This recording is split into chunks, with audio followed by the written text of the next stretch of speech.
សូមស្វាគមន៍និងសូមជម្រាបសួរមកកាន់ Channel BK Media ថ្ងៃនេះខ្ញុំនឹងបង្ហាញអំពី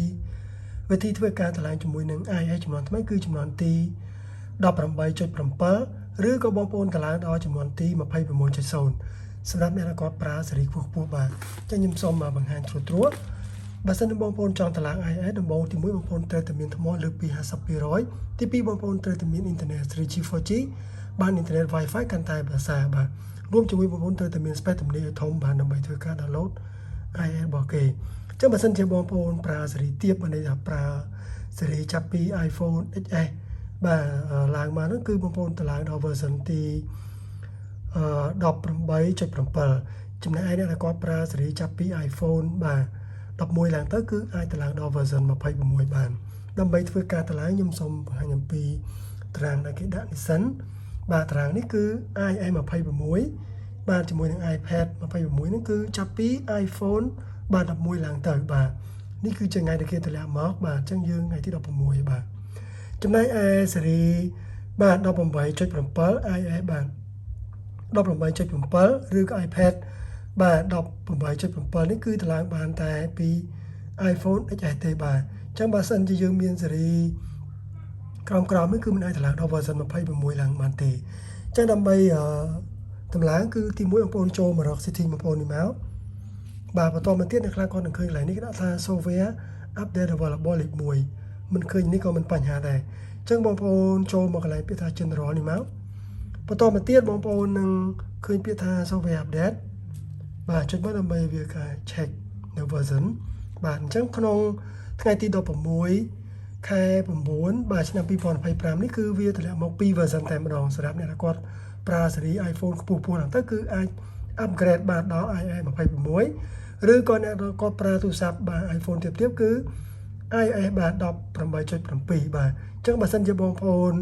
ចង់តម្លើងបាទស៊េរីទូរស័ព្ទខ្ពស់ប៉ុន្តែបងប្អូនចង់តម្លើងត្រឹមតែ 18.7 ក៏បានឬក៏បងប្អូនចង់ upgrade ទៅ26ក៏បានបាទអញ្ចឹងបើសិនបងប្អូនចង់តម្លើង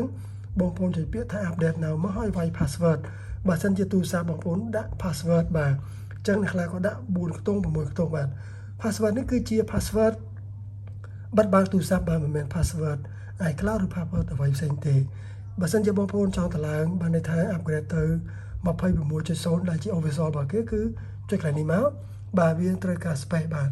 6ឬ 7G អាស្រ័យទៅលើ model ទូរស័ព្ទបងប្អូនបាទអញ្ចឹងកំឡុងពេលបងប្អូនតម្លើងដល់ IIS 26នេះគឺបងប្អូនប្រើពេលយូរដោយសារបាទទំហំវាធំអាចពីឡើងពីកន្លះម៉ោងរហូតដល់1ម៉ោងឬ1ម៉ោងកន្លះអាស្រ័យទៅលើ Wi-Fi ឬអ៊ីនធឺណិតបងប្អូនបាទអញ្ចឹងបងប្អូនតម្លើងដល់ version 18.7 បាទ space ទូទេគឺវាប្រើពេលតិចទេបាទអញ្ចឹងខ្ញុំសូមបង្ហាញអំពី26បាទចុច0ទៅបងប្អូនចុចកន្លែងនេះហើយបងប្អូនចុចពី update now មកវានឹងទាមទារ password តែបើសិនជាបងប្អូនចុចពីបាទ update tonight វានឹងបន្តបាទ download នៅពេលដែលយប់បងប្អូនមានអ៊ីនធឺណិតបាទនៅពេលដែលយប់បងប្អូនមានថ្មពេញវានឹងធ្វើការ boot up បាទតម្លើង automatic បាទអញ្ចឹងខ្ញុំសូមតម្លើងដល់បាទ IIS 26តែម្ដងបាទចុចពាក្យថា update now មកហើយវាយ passcode បាទអ្នកខ្លះក៏ដាក់6ខ្ទង់អ្នកខ្លះក៏ដាក់4ខ្ទង់ដូចខ្ញុំទៅបាទ passcode គឺជា password សម្រាប់បត់បែកទូរស័ព្ទនេះបាទសូមវាយទៅ password បងប្អូនបាទសូមវាយចូលបាទនៅពេលដែលវាយត្រូវវាធ្វើការ well check password ហើយវានឹងបន្តឲ្យយើង agree បាទទៅលើបាទ term and condition ចុចពាក្យ agree មកចុចពាក្យ agree បន្តទៀតបាទបន្តមកទៀតវានឹងធ្វើការឲ្យយើងបាទ manage ទៅលើ store បាទអញ្ចឹងខ្ញុំពាក្យថា continue ចុះបាទអញ្ចឹង continue ចាំដើម្បីធ្វើការ update request ទៅកាន់ server របស់ IIS 26.0 បាទអញ្ចឹងកំឡុងពេលដែលបងប្អូន install នេះគឺទាញយកអីនេះគឺបងប្អូនអាចចេញមកក្រៅបានលេងអ្វីទៅផ្សេងក៏បាននៅពេលដែលចប់វានឹងបោះផ្ទាំងឲ្យបងប្អូនពាក្យថា install now មកបងប្អូននឹង install បាទ boot up ជាមួយនឹង IIS គឺ IIS 26.0 នេះបាទអញ្ចឹងនេះគឺជា IIS official របស់បាទ Apple ដែលតម្លាក់មកបាទអញ្ចឹងការតម្លើងនេះគឺមិនមានបាត់បង់កម្មវិធីឬឯកសារអ្វីផ្សេងទេបាទន័យថាយើង update តែជាមួយ OS របស់គេដើម្បីទទួលបាននូវចំនួនថ្មីបាទជាមួយនឹង interface ថ្មីសម្រាប់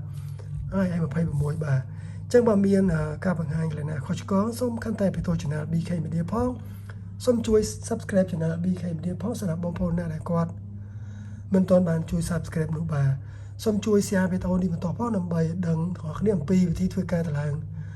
iOS 18.7 ឬក៏បងប្អូនតម្លើងដល់ version 26.0 ក៏បានបាទអញ្ចឹងការបង្ហាញរបស់ខ្ញុំមានតែប៉ុណ្ណឹង